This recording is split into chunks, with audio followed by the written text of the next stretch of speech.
ಸುಳ್ಳೆ, ಅದು ಅಂತರಾಳದಿಂದ ಬಂದಿದ್ದಾಗುತ್ತೆ. D K Shivakumar ಅವರೇ, ನೀವು ನನ್ನ ಹತ್ತಿರ ಅದ್ರ ಬಗ್ಗೆ ನಂದೇನು ತಕರಾರಿಲ್ಲ ಸರ್. ನೀವು ಅಂತರಾಳದಿಂದಲೇ ನಿಮ್ಮ ಕಣ್ಣಲ್ಲಿ ನೀರು ಬಂತು ಅಂತಲೇ ಭಾವಿಸೋಣ.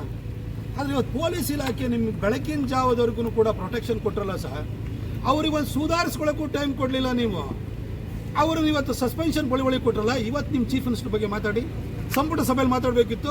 ಪೊಲೀಸರು ಒಳ್ಳೆ ಕೆಲಸವನ್ನು ಮಾಡಿದ್ದಾರೆ, ಅವರಿಗೆ ಸಸ್ಪೆನ್ಷನ್ ಮಾಡಬಾರ್ದು ಅಂತ ಹೇಳಿ ನೀವು ಅವಾಗ ಧ್ವನಿ ಎತ್ತಬೇಕಿತ್ತು. ಅವಾಗ ನಾವು ನೀವು ಒಪ್ತಾ ಇತ್ತು. ಇವತ್ತು ಈಗಲಾರು ಮಾತಾಡಿ ಸರ್. ನೀವು ಬೆಂಗಳೂರು ಡೆವಲಪ್ಮೆಂಟ್ ಮಿನಿಸ್ಟರ್ ನೀವೇ ಆಗಿದ್ದಾರಲ್ವಾ. ನೈತಿಕ ಹೊಣೆ ಹೊರುವಂಥದ್ದು ನಿಮ್ಮ ಜವಾಬ್ದಾರಿನೂ ಆಗಿದೆಯಲ್ಲ. ಬ್ರ್ಯಾಂಡ್ ಬೆಂಗಳೂರು ಅಂತ ಊರಿಗೆಲ್ಲ ತಮಟೆ ಬಾರಿಸ್ತವ್ರು ನೀವೇ ತಾನೆ. ಇವತ್ತು ಬ್ರ್ಯಾಂಡ್ ಬೆಂಗಳೂರಿಗೆ ಹೊಡೆತ ಬಿದ್ದಿದೆಯಲ್ವಾ. ನೈತಿಕ ಹೊಣೆ ಹೊರಿ ಸರ್. ಆಗ ಒಪ್ಕೊಳ್ತೀವಿ, ಕರ್ನಾಟಕದ ಮಹಾಜನತೆಯನ್ನು ಒಪ್ಕೊಳ್ಳುತ್ತೆ ಸರ್. ನೀವು ಅಧಿಕಾರಕ್ಕೋಸ್ಕರ ಬ್ರ್ಯಾಂಡ್ ಬೆಂಗಳೂರು ಎಲ್ಲ ಕತೆ ಹೇಳ್ಕೊಂಡು ಬಂದರೆ ಇವತ್ತು ಕರ್ನಾಟಕದ ಸ್ಥಿತಿ ಹೇಗಾಗಿದೆ ಅಂತ ಹೇಳಿದರೆ, ಕಾನೂನು ಸುವ್ಯವಸ್ಥೆನೂ ಇಲ್ಲ, ಇಲ್ಲಿ ಒಳ್ಳೆ ಆಡಳಿತನೂ ಇಲ್ಲ, ಅಭಿವೃದ್ಧಿನೂ ಇಲ್ಲ. ಇವತ್ತು ಜನ ತೂಚಿ ಅಂತಿದಾರಲ್ಲ, ಅದಕ್ಕೋಸ್ಕರವಾಗಿ ನೀವು ಜನರ ಅಟೆನ್ಷನ್ನ ಡೈವರ್ಟ್ ಮಾಡೋದಕ್ಕೋಸ್ಕರ ಈ ಥರ ಸಸ್ಪೆನ್ಷನ್, ಈ ಥರ ನಾಟಕಗಳೆಲ್ಲ ಮಾಡ್ತಾ ಇದ್ದೀರಿ. ನನಗೇನೋ ಅನುಮಾನ ಇದೆ, ಅವರು ಪದವಿಗೋಸ್ಕರ ಒಂದು ಎಸ್ಕಾರ್ಟ್ ವೆಹಿಕಲ್ಗೋಸ್ಕರ ಅವರು ಗೃಹ ಸಚಿವರ ಹೊರತು ಯಾವ ಘಟನೆ ಆಗಲಿ, ನಾಗಮಂಗಲದಲ್ಲಿ ಕಲ್ಲು ಹೊಡೆದ್ರೂ ಅವರಿಲ್ಲ, ಹುಬ್ಬಳ್ಳಿನಲ್ಲಿ ಘಟನೆ ಸಂಭವಿಸಿದ್ರು ಇಲ್ಲ, ಇಡೀ ರಾಜ್ಯಾದ್ಯಂತ ಏನೇ ಅವಘಡಗಳಾದ್ರೂ ಕೂಡ ಅವ್ರು ಬರಲ್ಲ. ಅಲ್ಲಿ ಎಲ್ಲ ಬೆಳಗಾಮಲ್ಲಿ ಏನೋ ಇನ್ಸಿಡೆಂಟ್ ನಡೀತು, ಅದಕ್ಕೆ ಬೇರೆಯವರೇ ಬಂದು ಹೇಳಿಕೆಯನ್ನು ಕೊಡ್ತಾರೆ. ನನಗೇನೋ ಗೃಹ ಸಚಿವರು ಇದ್ದಾರಾ ಇಲ್ವ ಅಂತ ನನಗೆ ಅನುಮಾನ ಶುರುವಾಗಿದೆ. ಪರಮೇಶ್ವರ ಸಾಹೇಬರು ಭಾಳ ಒಳ್ಳೆ ಮನುಷ್ಯ, ಆದರೆ ಒಬ್ಬ ದಕ್ಷ ಗೃಹ ಸಚಿವರ ಅಲ್ವಾ ಅನ್ನೋದನ್ನ ಕರ್ನಾಟಕ ಜನತೆಗೆ ಅರಿವಾಗೋಗ್ಬಿಟ್ಟಿದೆ. ಗೃಹ ಸಚಿವರು ಇದಾರೆ ಇಲ್ವಾ, CM ಹಿಂದ್ಗಡೆ ಓಡಾಡೋದು ಅಷ್ಟೇ. ಯಾವಾಗಲಾರು ಚೇರ್ ಬಿಟ್ಟರೆ ನನ್ನನ್ನೇನಾದ್ರು ಕೂರಿಸ್ಬೋದು ಅಂತ ಹೇಳ್ಬಿಟ್ಟು ಅವ್ರ ಹಿಂದೆ ಬಾಲೆ ಹಿಡ್ಕೊಂಡು ಓಡಾಡ್ತಿದ್ದಾರೆ ಹೊರತು ಗೃಹ ಸಚಿವರಾಗಿ ಅವ್ರು ಖಂಡಿತ ಕೆಲಸವನ್ನು ಮಾಡ್ತಾರೆ.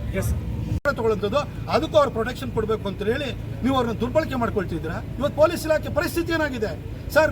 ನಿಮ್ಮ MLAಗಳಿರ್ಬೋದು, ನಿಮ್ಮ ಮಂತ್ರಿಗಳಿರ್ಬೋದು, ಮಿನಿಟ್ ತಗೊಳ್ದಲೆ, ನಾನು ಕಾಸು ತಗೊಳ್ದಲೆ ಮಿನಿಟ್ ಕೊಡ್ತೀನಿ ಅಂತ ಹೇಳೋಣ ಒಬ್ಬನು ತೋರಿಸ್ಬಿಡಿ ಸರ್ ನೋಡೋಣ.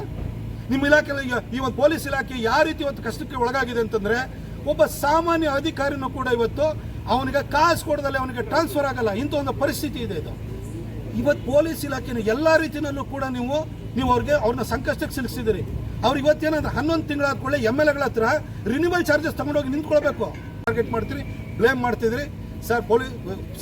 ಸರ್ ಸಿದ್ದರಾಮಯ್ಯನವರೇ, ನೀವು ಮಾಡಿದಿಲ್ಲ ಇಡೀ ಪೊಲೀಸ್ ಇಲಾಖೆಗೆ, ಕರ್ನಾಟಕ ಪೊಲೀಸ್ ವ್ಯವಸ್ಥೆಗೆ ನೀವು ಮಾಡಿದಂಥ ಅಪಚಾರ ಇದು. ನೀವು ನೈತಿಕ ಹೊಣೆ ಹೊರಬೇಕಿತ್ತು. ನೀವು ನಿಮ್ಮ ಯಾರಿಗಾರು ಇದಕ್ಕೆ ಯಾರು ಪರ್ಮಿಷನ್ ಕೊಟ್ಟಿದ್ದಾರೋ ಅಥವಾ ಯಾರು ಇದಕ್ಕೆ ಈ ಒಂದು ಪೊಲೀಸರ ಅನುಮತಿ ಇಲ್ದಲೆ ಇಂಥ ಒಂದು ಕಾರ್ಯಕ್ರಮ ಮಾಡಿ ಅಂತ ಹೇಳಿದ್ರು ಅವ್ರ ಮೇಲೆ FIR ಹಾಕಬೇಕಿತ್ತು. ಆದರೆ ನೀವು ಮಾಡಿದ್ದೇ ಬೇರೆ ಅಲ್ಲ ಸರ್. ಇವತ್ತು ದಯಾನಂದ್ ಸರ್ ಅಂತಹ ಒಬ್ಬ ಫೈನೆಸ್ಟ್ ಪೊಲೀಸ್ ಆಫೀಸರಿಗೆ ಇಡೀ ಪೊಲೀಸ್ ಇಲಾಖೆಗೆ ಮಾಡಿದಂತಹ ಅಪಚಾರ ಇದು. ಇಡೀ ಪೊಲೀಸ್ ಇಲಾಖೆಯ ಮೊರಾಲನ್ನು ಕುಗ್ಗಿಸುತ್ತದೆ, ಆತ್ಮಸ್ಥೈರ್ಯವನ್ನು ಕುಗ್ಗಿಸುತ್ತದೆ. ಇದು ರಾಜ್ಯದ ಕಾನೂನು ಸುವ್ಯವಸ್ಥೆ ದೃಷ್ಟಿಯಿಂದ ಖಂಡಿತ ಒಳ್ಳೆಯ ಬೆಳವಣಿಗೆ ಅಲ್ಲ ಸರ್. D K Shivakumar